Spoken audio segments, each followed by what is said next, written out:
जयसंग शक्ति। गीता के 18वें अध्याय का 48वां श्लोक है, सहजम कर्म कौन्ते सदोषमपि न त्यजेत सर्वारंभा ही दोषेण धूमेनाग्निरिवृता।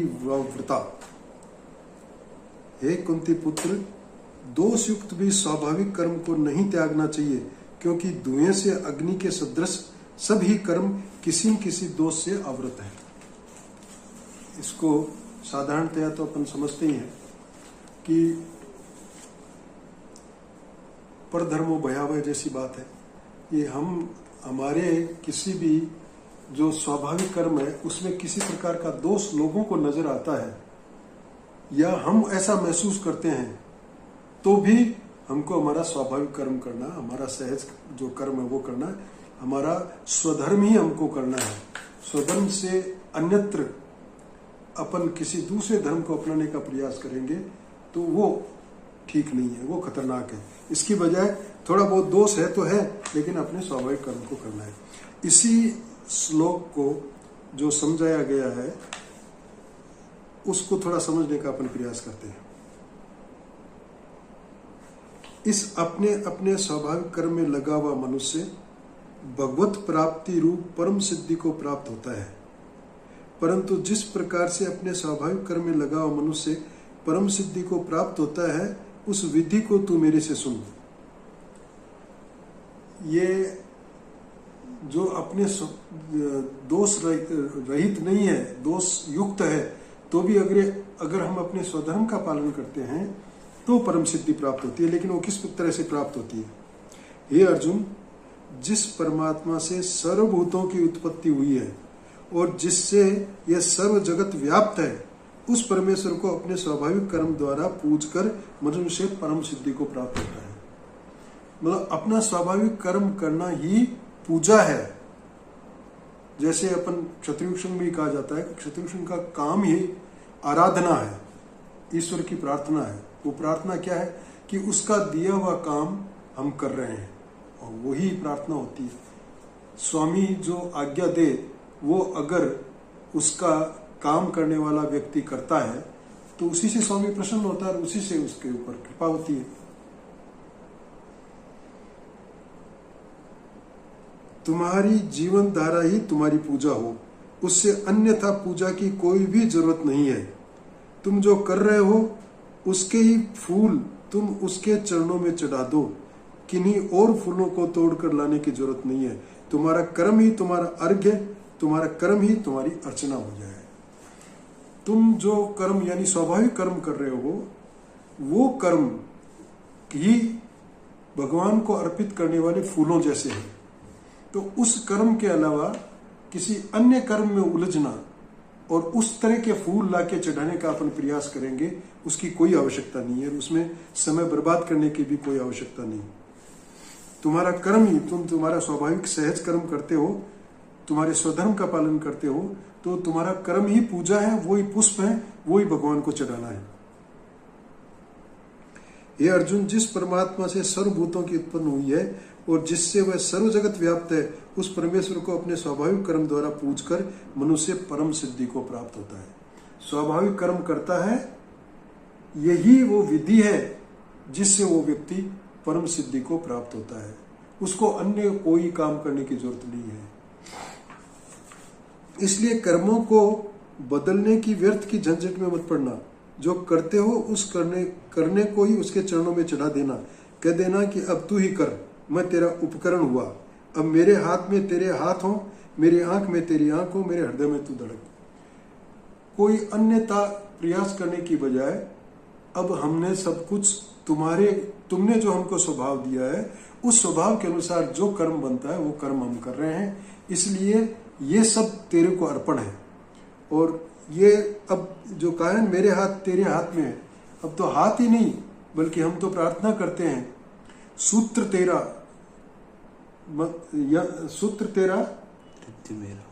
नृत्य मेरा, यंत्री तू मैं यंत्र तेरा। तू जैसे कठपुतली को अपने सूत्र से नचाने वाला नचाता है, उसी प्रकार मैं तो तेरा वो जो नृत्य करने वाला है वो कर रहा हूं मैं तो। सूत्र तो तेरा है, वो नृत्य करवा तो तू रहा है, या क्योंकि तूने स्वभाव वैसा ही दिया है और वैसा स्वभाव देने से मैं उसी प्रकार का काम कर रहा हूं, तो मैं तो तेरा यंत्र हूं, तू मेरा यंत्री है, तू ही मुझे संचालित करने वाला है। वही धड़क रहा है, तुमने नाई की नासमझी कर ली, तुम बीच में अकड़ आ गई हो। हम खाम खा, हमारे हृदय में भी वही बैठे हैं, कोई विराजमान है, लेकिन खाम खा हम खुद बन जाते हैं उस सर्वे सर्वा, हम बन जाते हैं हमारे मालिक। इसलिए अच्छी प्रकार आचरण किए हुए दूसरे के धर्म से गुण रहित भी अपना धर्म श्रेष्ठ है। किसी भी प्रकार से आज हम अपने स्वभाव को छोड़कर किसी अन्य धर्म में प्रवृत्त होना चाहते हैं और उसको बहुत ही बड़ी प्रकार से आचरण करने का प्रयास करते हैं, अच्छी प्रकार से आचरण करने के बावजूद भी उसके बजाय श्रेष्ठ कर काम क्या है, श्रेष्ठ क्या है कि मैं अपने खुद के स्वधर्म का पालन करूं। वो स्वधर्म का जो पालन करना है उसमें चाहे दोष दिखते हो, लेकिन फिर भी मेरे लिए वही उपयोगी है। गुण रहित भी अपना धर्म श्रेष्ठ है। लोगों को गुण रहित लगता होगा, लेकिन अपने स्वाभाविक कर्म को करना वही श्रेष्ठ कर है, उसी से परम सिद्धि प्राप्त होती है। क्योंकि स्वभाव से किए नियत किए हुए स्वधर्म कर्म को करता हुआ मनुष्य पाप को नहीं प्राप्त होता। क्षत्रिय के घर में जन्मा है तो दुष्टों का नाश करने के लिए, तामसिक प्रवृत्ति को समाप्त करने के लिए वो मारता भी है लोगों को, तो ये हिंसा नहीं है। भगवान सिंह साहब बता रहे थे अभी जब फरीदाबाद गए तो यही अज्ञानंद जी महाराज ने भी यही कहा कि लोग अहिंसा अहिंसा चिल्लाते हैं, लेकिन जो कर्म ऐसे हैं जो कि ईश्वर के दिए हुए कर्म ऐसे हैं कि जिसके कारण से अगर किसी को मारना भी पड़े, दुष्टों को मारना पड़े, सजा देनी पड़े, दंड देना पड़े, तो वो हिंसा नहीं है, बल्कि वो उनका स्वाभाविक कर्म है। इसलिए उसको हिंसा के उस कैटेगरी में नहीं लिया जा सकता। कृष्ण कहते हैं दूर के ढोल सुहावने हैं, उनसे बचना। दूर के सुंदर लगते हैं, सुहावने लगते हैं ढोल, लेकिन उनसे बचना हमको। दूर के यानी जो हमारा स्वभाव नहीं है, उस दूसरे के स्वभाव जैसे कर्म करने अच्छे लग सकते हैं, लेकिन हमको उस ओर आकर्षित नहीं होना है, हमको तो हमारा ही कर्म करना है। यह सदा होता है कि दूसरा तुम्हें ज्यादा ठीक स्थिति में मालूम पड़ता है, ऐसा है नहीं कि वह ठीक स्थिति में मालूम पड़ता है। यह नहीं है कि वो तुमसे अच्छी स्थिति में, कोई जरूरी नहीं है, लेकिन फिर भी हमको दिखता है वो तो सुखी है, उसको देखो कितना अच्छा मिल रहा है, वो उसका काम देखो कितना सरल है, वो आराम से काम कर रहा है और वो भगवान की पूजा किस ढंग से कर रहा है, इसलिए उसको तो प्राप्ति हो जाएगी, मेरे को तो नहीं हो सकती।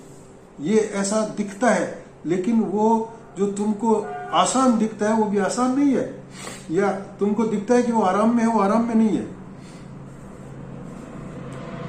उसके कारण है क्योंकि दूसरे के भीतर को तो तुम देख नहीं पाते, न उसकी पीड़ा को, न उसके दंश को, न उसके नरक को तुम देख पाते, उसके ऊपर के व्यवहार को, उसकी परिधि को, उसके आवरण को। हमको जो बाहर से दिखाई देता है वो ही हम देखते हैं कि ये ठीक, ये सरल है, लेकिन उसके अंदर क्या गुजर रहा है, उस पर क्या विपत्ति आ रही है, वो किस तरह के पाप वो क्रिएट करता जा रहा है, ये सब हम नहीं देख पाते। इसलिए हमको दूर के ढोल सुहावने लगते हैं, लेकिन वो सुहावने हैं नहीं।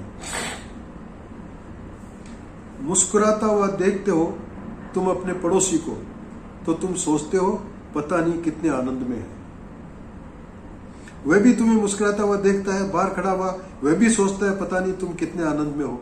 ऐसा धोखा चलता है, न तुम आनंद में हो न वह आनंद में है। आनंद में दोनों ही नहीं है। दूसरे को देख के लगता है कि ये तो आनंद में है, क्योंकि ये तो देखो मुस्कुरा रहा है, और मैं मुस्कुराऊंगा तो मुझे देख के वो सोचेगा कि मैं आनंद में हूं, जबकि वास्तविक स्थिति क्या है, किस पे क्या गुजर रही है, ये नहीं जानते। हर आदमी को ऐसा ही लग रहा है कि सारी दुनिया सुखी मालूम पड़ती है, एक मुझको छोड़कर। हे परमात्मा, मुझी को क्यों दुख दिए चला जाता है?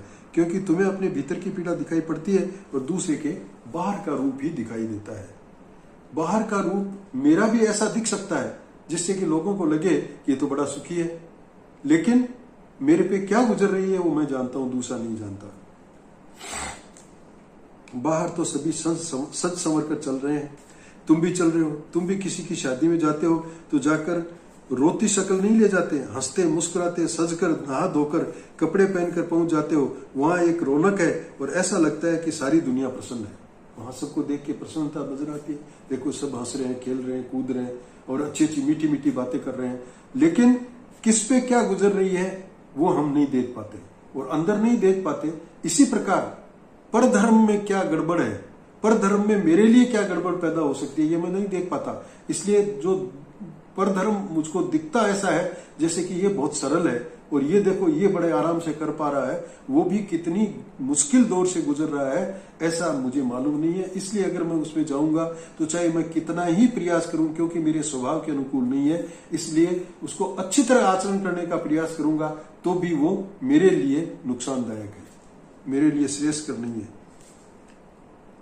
बाहर तो सभी सच संवर कर चलते हैं, सड़कों पर चलते लोगों को देखो, सांस सब हंसी खुशी मालूम पड़ती है, लेकिन लोगों के जीवन में भीतर झांको और दुख ही दुख है। जितने भीतर जाओगे उतना दुख पाओगे। किसी के साथ बैठ के अगर उसकी अंतर की बात लेना चाहें अपन, तब पता चलेगा कि कैसे लोग दुखी हैं। इसलिए किसी के ऊपर के रूप और आवरण को देखकर मत भटक जाना और यह मत सोचने लगना कि अच्छा होता कि मैं ब्राह्मण होता, कि देखो ब्राह्मण कितने मजे में रह रहा है, कि अच्छा होता मैं क्षत्रिय होता, कि क्षत्रिय कितने मजे में रह रहा है।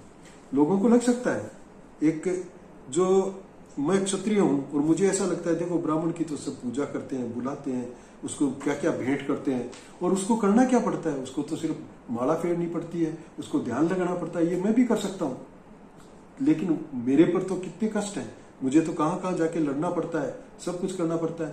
पर उसमें क्या गुजर रही है या उसको कितनी तकलीफ आ रही है उस अपने धर्म को आचरण करने में, ये हम नहीं जानते। इसी तरह कोई सोचता है कि क्षत्रिय बड़े आराम में, ये तो उनको तो जागीरें मिली हुई है, ये तो राजा हैं, ये इनके तो आदेश का पालन होता है, कितना आनंद है इनके, लेकिन वो जानते हैं उनकी जिम्मेवारी निभाने में उनको क्या क्या कष्ट सहन करने पड़ते हैं।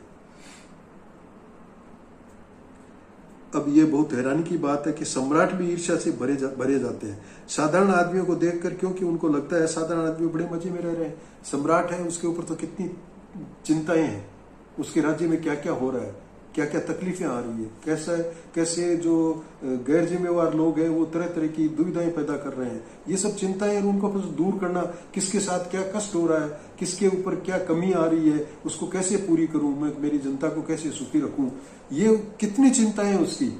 लेकिन हम तो सोचते हैं राजा तो मौज में है, पर वो ये सोचता है क्योंकि इन चिंताओं से गुजर रहा है कि देखो एक गरीब आदमी भूखा भिखमंगा मस्ती से गाता हुआ जा रहा है, कितना मस्त है, कितना आनंद है इसमें। सुना है मैंने नेपोलियन की बात है कि नेपोलियन लंबाई में छोटा था, तो उसको बड़ी ईर्ष्या होती थी कि जो भी सिपाही है वो लंबा है, तो नेपोलियन तो सम्राट बन गया, महासम्राट हो गया। लेकिन करे क्या, वो तो मन में तो आती है। तो एक दिन वो दर्पण के सामने खड़ा था तो देखा कि दर्पण के ऊपर वो जो एक कोई तस्वीर थी उसको थोड़ा नीचा करना था, लेकिन उसका हाथ नहीं पहुंच रहा था। तो उसका जो बॉडीगार्ड था उसने कहा साहब मैं थोड़ा लंबा हूं, मैं कर देता हूं। तो लंबा हूं ये कहते ही उसके आग लग गई और उसने उसको दंड दिया। और उस किसी भी लंबे आदमी को देखता तो उसके मन में एक कुंठा उभर जाती और एक मन ही मन उसके प्रति एक ईर्ष्या पैदा हो जाती। तो क्या नेपोलियन ने उसको कहा क्षमा मांग कि तू लंबा हो सकता है, लेकिन तुमने जो वचन बोले हैं वो मुझसे लंबे नहीं है, मुझसे बड़े नहीं है, क्योंकि मैं सम्राट हूं। उसके मन में सदा पीड़ा थी कि लोग लंबे हैं, वह छोटा जरा बोना था। तुमने कभी पंडित नेहरू के चित्र देखे? माउंटबेटन और लेडी माउंटबेटन के साथ तुम बहुत हैरान होगे। मैंने जितने चित्र देखे उनमें हमेशा वे सीढ़ियों पर खड़े हैं। माउंटबेटन यहां खड़े हैं तो पंडित नेहरू 2 सीढ़ी ऊंचे खड़े हैं, क्योंकि माउंटबेटन और वो लेडी माउंटबेटन तो लंबे थे और नेहरू जी उतने लंबे नहीं थे, इसलिए उनके बराबर दिखने के लिए वो 2 सीढ़ियां ऊपर खड़े होते थे। लेडी माउंटबेटन 1 सीढ़ी नीचे खड़ी हैं, वे 1 सीढ़ी ऊपर खड़े हैं, क्योंकि वे 5 फीट 5 इंच और लेडी माउंटबेटन जैसे लंबे आदमी जरा मुश्किल से खोजे जा सकते हैं। वह अनजाना ही रहा होगा, जानकर वे हर बार जब फोटो उतरती है ऐसा खड़े हो जाते हो तो कभी चूक भी जाते। वह अनजाना ही रहा होगा, लेकिन भीतर अचेतन में कहीं कोई बात रही होगी।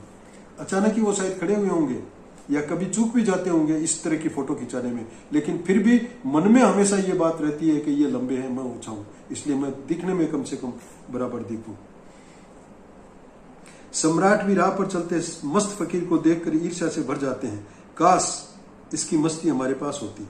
अपने महल में रात उदास विषाद से भरे हुए बाहर किसी भिखमंगे का गीत सुनने लगते हैं और प्राणों में ऐसा होने लगता है, काश हम भी इतने स्वतंत्र होते और इस तरह राह पर गीत गाते और कोई चिंता नहीं होती और वृक्ष के तले सो जाते। ये कल्पना कर रहा है कि वो जो बिल्कुल भिखमंगा है, जो बिल्कुल कुछ भी नहीं है उसके पास, वो जंगल में सोता है, पेड़ के नीचे सोता है, उसमें भी कितना आनंद है। मेरे को देख सब कुछ सुविधाएं होते हुए भी मैं कितना परेशान हो रहा हूँ, कितना दुखी हूँ, मेरे पर कितनी जिम्मेवारियां हैं।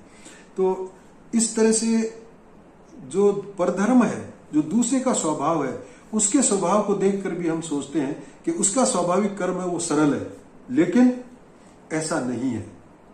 उस पर क्या बीत रही है, उसके साथ क्या गुजर रहा है, वो वही जानता है, हम नहीं जानते।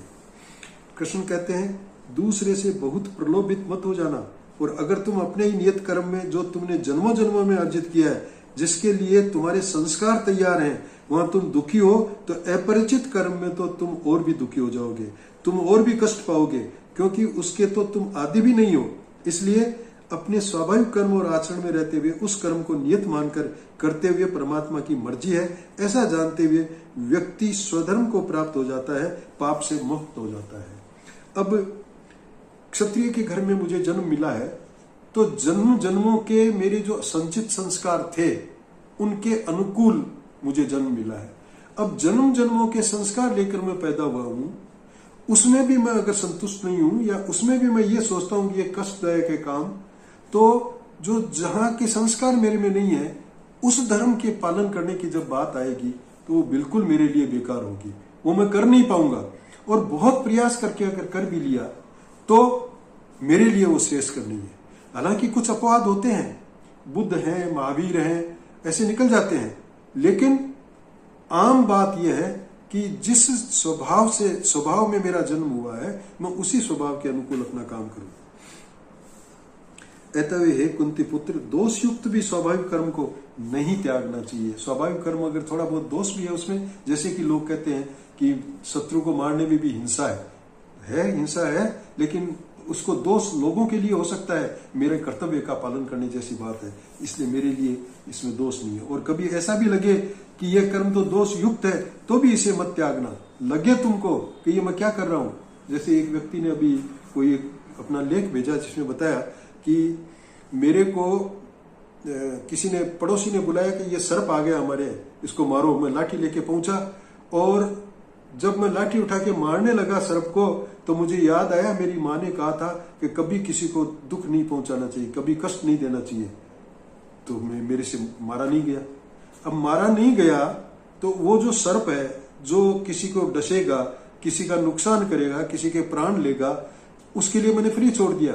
अगर मैं क्षत्रिय हूं तो मेरा कर्तव्य बनता है कि इस तरह की जो आफत आ गई है उसको दूर करूं, लेकिन क्योंकि वो मेरा स्वाभाविक कर्म था उसको भूलकर मैं किसी दूसरे के स्वाभाविक कर्म में फंसना चाहता हूं, इसलिए मैं न तो इधर का रहा न उधर का रहा, कोई उससे लाभ होने वाला नहीं है। क्योंकि धुएं से अग्नि के सदृश से कभी कर्म किसी न किसी दोष से आवृत होते हैं। धुएं के साथ, अग्नि के साथ हमेशा धुआं तो रहता है, इसलिए कितना ही कर्म अच्छा हो उसमें भी कुछ न कुछ ऐसे नजर आता है जैसे ये दोष है, लेकिन उन दोषों की तरफ देखने की बजाय हमको अपने स्वभाव को देखकर उसके अनुसार स्वाभाविक कर्म करने चाहिए। यह बड़ी महत्वपूर्ण बात है। तुम ऐसा तो कोई कर्म खोज ही न सकोगे जिसमें दोष न हो। अगर तुम दोष ही खोजने गए तो तुम कुछ भी नहीं कर पाओगे, तुम दोष भी नहीं खोज पाओगे, क्योंकि उस खोज में भी कई दोष होंगे। श्वास लेने तक में हिंसा हो रही है तो करोगी क्या? अब हिंसा की बात करें कि अहिंसा नहीं होनी चाहिए, अहिंसा परमो धर्म है, ये नारा तो लगा दिया, लेकिन अहिंसा नहीं होगी तो जो दुष्ट होगा उसको जज, जो अपराधी होगा उसको जज सजा नहीं देगा क्या? और सजा, उसको जो सजा काटनी पड़ेगी वो हिंसा नहीं हुई है क्या? वो हिंसा हुई है, लेकिन क्योंकि उसका कर्तव्य है जज का, और उसका अपराध जब पुष्ट हो गया है तो उसको सजा देना ये उसका कर्तव्य है, ये हिंसा नहीं है। इस तरह से अगर हम बातों को ढूंढेंगे कि इस कर्म में ये हिंसा हो गई, तब तो कोई कर्म ऐसा बचेगा ही नहीं। कृष्ण कहते हैं अगर तुम बधिक के घर में पैदा हुए हो और हत्या ही तुम्हारा काम है तो भी तुम मत घबराना, तुम उसको भी परमात्मा की मर्जी मानना, तुम चुपचाप किए जाना, उसको ही सौंप कर तुम अपने ऊपर जिम्मा ही मत लेना, तुम कर्ता मत बनना, फिर कोई कर्म तुम्हें नहीं घेरता।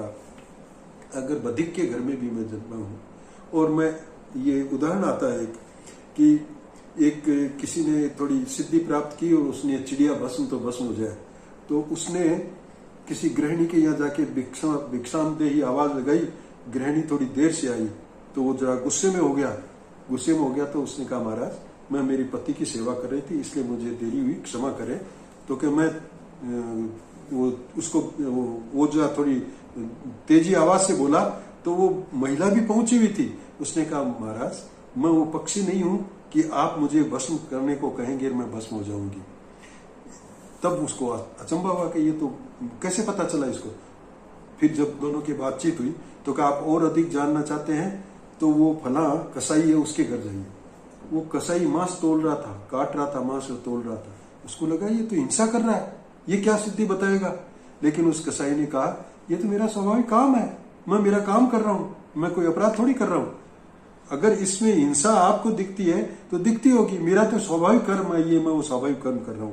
तो ये जो दिख रहा है कि बधिक के घर में जन्मा है तो उसका कर्तव्य वही है, वो काम करना चाहिए उसको। और तुम ये सोचना कि ये पाप पूर्ण कर्म है, इसे छोड़ूं, ऐसा कोई पुण्य कर्म करूं जिसमें पाप न हो। अगर तुम इस तरह से कर्ता बनकर करोगे तो तुम्हें कुछ भी ऐसा मिलेगा नहीं। ऐसा कोई कर्म नहीं है, क्या कर्म करोगे जिसमें पाप न हो। यहां तो हाथ हिलाते ही पाप हो जाता है, श्वास लेते भी प्राणी मर जाते हैं। तुम जियोगे तो पाप होगा, चलोगे तो पाप होगा, उठोगे बैठोगे तो पाप होगा। और अगर इन सब से तुम सिकुड़ने लगे तो तुम पाओगे कि जीवन एक बड़ी दुविधा होगी। तो हम सांस लेते हैं उसमें पता नहीं कितने कीटाणु मरते हैं। तो ये तो पाप तो इस तरह से होंगे। महावीर के लिए कहा जाता है कि वो 1 करोड़ सोते थे, तो एक दिन बुद्ध के लिए भी यही कहा जाता है। तो महावीर 1 करोड़ सोते थे, उसका कारण ये था कि मैं करोड़ बदलूंगा और उधर कोई कीटाणु है वो दब जाएगा तो वो खत्म हो जाएगा, हिंसा हो जाएगी। वो अहिंसा के ओर चलने वाले थे, उनका स्वभाव अहिंसा का था, इसलिए वो यहां तक जा सकते थे। लेकिन हम ऐसा ही करना प्रारंभ कर देंगे जिसका हमारा अहिंसा का हमारा स्वभाव नहीं है, तो हमारे लिए कष्टकार होगा और हम उसका पालन भी नहीं कर पाएंगे। खेती बाड़ी करने में भयभीत है क्योंकि पौधे मरेंगे, कटेंगे। चलने में डरते हैं क्योंकि कहीं कोई कीड़ा मकोड़ा न मर जाए। वर्षा में चलना रोक देते हैं क्योंकि वर्षा में बहुत कीड़े मकोड़े पैदा हो जाते हैं। ये जो जैन धर्म वाले जो करते हैं ना, हिंसा की बात करने वाले। रात नहीं निकलते, अंधेरे में बाहर नहीं जाते क्योंकि अंधेरे में कोई दब जाए, कोई हिंसा हो जाए। अब इतने भयभीत हो जाओगे और तो भी हिंसा होती ही रहेगी। श्वास तो लोगे, पलक तो झपकोगे, होंठ तो खोलोगे, उसमें भी हिंसा है, उसमें भी कुछ कीटाणु मरते हैं। एक बार होंठ के खुलने और बंद होने में कोई 1 लाख कीटाणु मर जाते हैं। तो फिर क्या चुप हो जाओगे, हमेशा के लिए चुप हो जाओगे। महावीर तो साधक थे इसी साधना के, वो कहते हैं 12 वर्ष तक बोले ही नहीं, मौन हो गए। लेकिन हर एक के लिए तो ये नहीं हो सकता। जैन धर्म वाले मुंह पर पट्टी बांधते हैं, वो क्यों? कि मुंह से जो हवा निकलती है, आवाज से जो हवा निकलती है, नाक से जो हवा निकलती है, वो शरीर की गर्मी लेके निकलती है और उस गर्मी के कारण जो सामने कीटाणु होंगे हवा के, वो मर जाएंगे।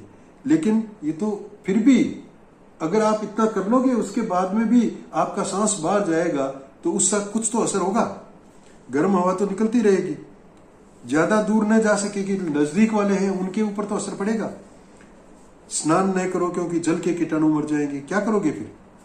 ऐसे अगर जिए तो तुम नरक बना लोगे चारों तरफ। अगर इस तरह से तुम पर धर्म की ओर भागने की कोशिश करोगे तो अपना जीवन ही नरक बना लोगे। फिर भी कर्म तो दोषपूक्त है ही, उन कर्मों में दोष है ही। जैसे हर जगह जहां अग्नि है वहां धुआं है, ऐसे जहां कर्म है वहां दोष है। तो फिर क्या उपाय है? एक ही उपाय है कि तुम करता मत रहो। तुम उससे कह दो, तू जो कराएगा हम करते रहेंगे, हम तेरे संदेशवाहक हैं। करने वाला तू है, यंत्री तू है, हम तो तेरे यंत्र हैं। तू जो करवाएगा वो हम कर लेंगे। यही भाव हमारे मन में आ जाए तो फिर जो हमारा स्वाभाविक धर्म है, स्वाभाविक कर्म है, उन कर्मों से ही मुक्ति प्राप्त हो सकती है, उन कर्मों से ही परम सिद्धि प्राप्त हो सकती है। जैसे पोस्टमैन आता है चिट्ठी लेकर, जब किसी ने गाली लिख दी चिट्ठी में इसके लिए पोस्टमैन जिम्मेवार नहीं है कि तुम उसे लड़ने लगते हो, कि उठा लेते हो, लटकी खड़ा रहे, कहाँ जाता है तू, ये चिट्ठी यहाँ क्यों लेकर आया, या कोई प्रेम पत्र ले आया तो तुम उसे कोई गले लगाकर नाचने नहीं लगते हो। तुम जानते हो कि ये तो पोस्टमैन है, चिट्ठी कोई और भेज रहा है, ये तो सिर्फ बेचारा बोझा ढोता है, ले आता है, घर तक पहुंचा देता है। वही माने हम तो पोस्टमैन है, हम तो बोझा ढो रहे हैं। ईश्वर ने जो बोझा हमारे ऊपर डाला है उस बोझे को ढोना हमारा काम है। उसमें हिंसा है, अहिंसा है, दोष रहित है, ये हमारे लिए कोई मायना नहीं रखता। परमात्मा कर्ता हो जाए और तुम केवल उसके उपकरण। इसलिए फिर जो भी कर्म नियति से, प्रकृति से, स्वभाव से, संयोग से तुम्हें मिल गया है, तुम चुपचाप उसे किए चले जाओ। कर्ता भाव छोड़ दो, जहां भी हो वहीं कर्ता भाव छोड़ दो। अगर ये मन में आ जाए कि मैं करने वाला नहीं हूं, करने वाला कोई और है, मैं तो उसका उपकरण हूं, वो जैसा चाहता है वैसा मैं करता हूं, तो फिर कोई दिक्कत नहीं है।